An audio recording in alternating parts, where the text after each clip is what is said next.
Hey everyone, this is Martin, and we are up to day number 22 on our Build a Roadmap for Yourself Back to the Land journey. And today is going to be home cooking as a budget strategy, which may seem simple or obvious, but to me, it's always one of the biggest challenges in the whole entire process is taking the time to do that.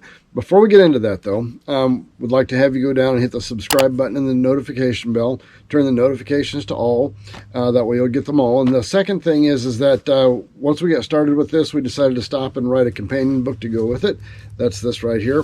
And you do not need the book to go through the video series and get the information. The book is just probably a little better organized as far as the thoughts are concerned than my videos typically are. And you can find information down below in the description on how to get that through Amazon. Or if you want to get a copy directly from us, you can get a $3 cheaper version because it's got typos in it. It's an early edited version that still had some typos in it. We've got a few of those left, so $3 cheaper. Information's down there. The other thing that I do want to cover, though, is I've got a little bit of a break in the series here. We had to kind of stop doing the series because of a special project that we've got going on that a lot of you would be interested in. It's a piece of land that is deep in the Ozark Mountains that is right next to 250,000, that's 250,000 acres of forest land, national forest land, which is completely remote. And this project is going to be a completely off-grid property. And our kids are doing that. We're helping them with it. It's kind of their project, but that is going to be coming up on a video series, both on our channel and on their channel. Right now, their channel is called Treasured Times Cruising. I think they're going to be changing the name of that to reflect what they're doing right now a little bit more. Anyway, that's coming up. So anyway, let's get back to this today's episode here, or today's subject. Home cooking as a budget strategy. And it's easy to understand and recognize that, it's always going to be cheaper to cook at home than it is going to be to eat out all the time. And the trouble with me is that I believe that, I know that, I can do that. But the trouble is that I'm usually so busy in so many different things that it's easier just to, as we're on our way home from someplace, say, let's just stop and grab something to eat on the way home. And that's my Achilles heel. I just cannot seem to break that as my vice, is stopping and eating at a restaurant somewhere or buying some food that's already prepared. And it's just, it costs a lot. And I would say that I probably spend easily 4 times as much doing that as I would just if I just stopped and decided to make meals. So like with everything else that I do, it's always easier for me to actually accomplish something like that if I have a plan to start with. And so as we were doing this episode specifically, I decided, it's time to go through our pantry and our closets and our shelves and pick out the things that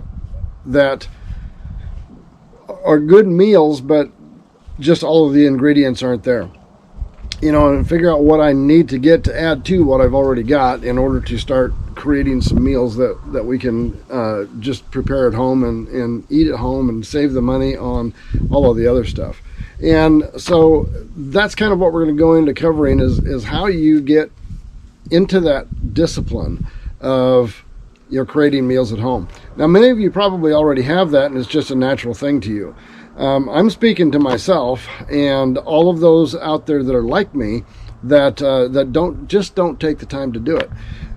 So that's what we're going to cover. So with me, my first challenge is going to be trying to get in the cabin here and pull together enough meals, just basically with what we've got, to supply all the meals for 1 week.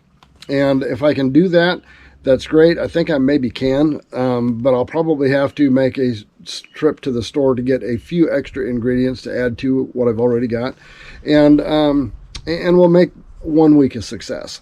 Then what I've done in the past is I've set up almost kind of like a menu of our home cooked meals that will last for 2 weeks. So it's like 14 days worth of breakfast, 14 days worth of lunches, 14 days worth of evening dinners that go over well with our household, and plan those out. They don't have to be planned on specific days, but just plan out that 2-week period so that there's a variety of what we have to do. Some of it can be prepared, an awful lot of it can be prepared ahead of time, and then just do that and go through 2-week cycles of preparing meals that you don't have to go out continually and get additional groceries for.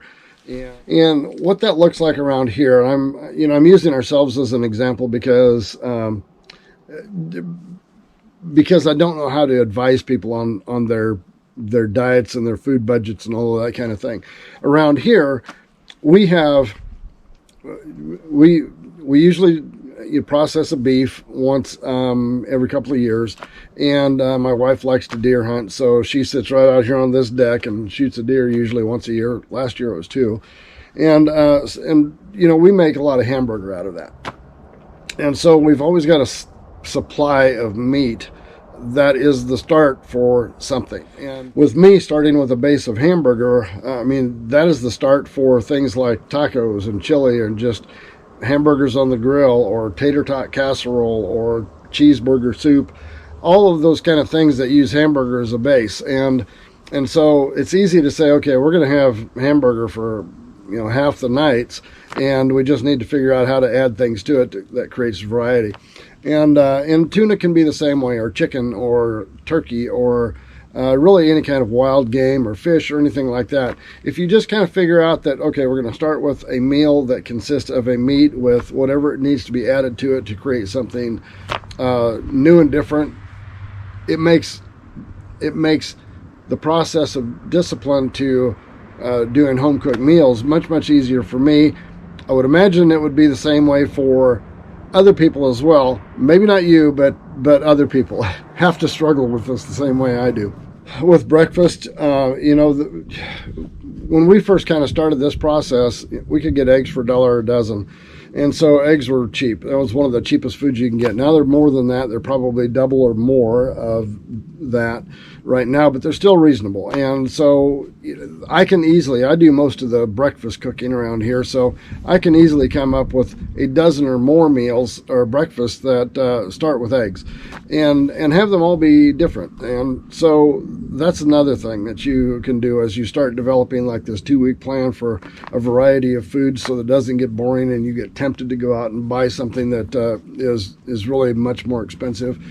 And and I don't mind just occasionally just doing the hot oatmeal or the hot multiple meal or those hot cereals or even cold cereals sometimes. So and we have been known to, when we do breakfast, like breakfast burritos, we'll make enough for 30 burritos, and we'll make them all up ahead of time with the leftovers from that breakfast and put them in the freezer. So all we have to do is take one out and warm it up. So breakfasts are the same way with that. Lunches, if you're trying to find a way to get variety, again, so it doesn't get boring, so you're not tempted to go out and spend money on things that really cost 3 times as much.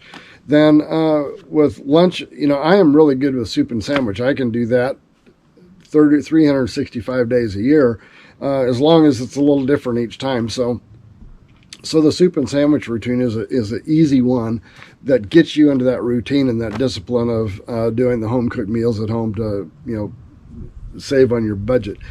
And I had a friend of mine one time that his wife was real good. She had a Tupperware container that was about that big and about like that. And she would make up a variety of sandwiches and just always have them in there in the refrigerator. And so anytime I was over there helping him with anything, it's like if we were there during lunchtime, I was go in there to pop the lid on that container and grab out 2 or 3 sandwiches. And she used the salad method of chicken salad and tuna salad and egg salad and ham salad and all of those things. And I love those sandwiches because we never took the time to do that. And I do that more often now than we used to, but that's another good way to add variety and keep things simple and keep things affordable. A lot of times as you're looking, as a meat for a basic starter, sometimes you want to go look at I guess you'd call it the filler, like the dried beans or rice or potatoes or something like that makes up the base of whatever the meal is going to be.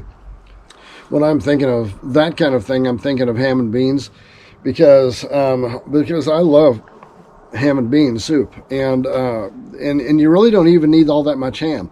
Once the beans get flavored, they're always better the second and third day than they were the first day, because they've had a chance for the flavoring to penetrate into the beans. So with me, it's not even about the ham really. To me, it's like throwing enough ham to flavor everything really good, and let the beans do the heavy lifting on that. Anyway, so like with most of the videos in this series and most of the subject that we covered, a lot of it isn't terribly complicated. Most of it is just developing a routine around it. And again, using ourselves as an example, I desperately need to build a routine around home-cooked meals as a budget strategy. It's just something that I have a hard time doing. And I know it costs me thousands upon thousands of dollars every year not to do that. So, as you begin to look at your journey back to the land, and it's something you can start right now where you're at. You don't have to wait till you get there. It's a discipline that you can start. You can save back the money that you're saving on the groceries and the bills and the restaurant food and all of that. Put it in that shoebox or that jar or that wherever you keep your money for your back to the land journey, for the land purchase or for some tool purchases or whatever. And it does make a difference. I'm going to say one little story that goes along with that. Years ago, we were always big on, buying pizza from a local pizzeria that made really good pizza. And I'd gotten into the habit of budgeting, and I was doing it all on a computer. And everything that we spent was going into the computer. And at the end of the first year, I added up the different categories, and that one pizza place got $3,000 of my dollars in 1 year, just because we ordered pizza there so many times. And so it's something that we could have made the pizza at home for a lot less. So anyway, home cooking as a budget strategy. You can make it happen. You can develop the discipline around it if you have not already done so. And it can end up saving you a lot of money that you can put towards other important things. Okay, so tomorrow we're going to go into a tool and equipment purchasing strategy that you can start right where you're at right now, and don't have to wait till you get back onto the land. So remember, subscribe, hit the notification bell, and we'll see you tomorrow on the next subject. If you've enjoyed this video, give it a like and a share, and don't forget to hit the subscribe button down below and the notification bell. See you next time.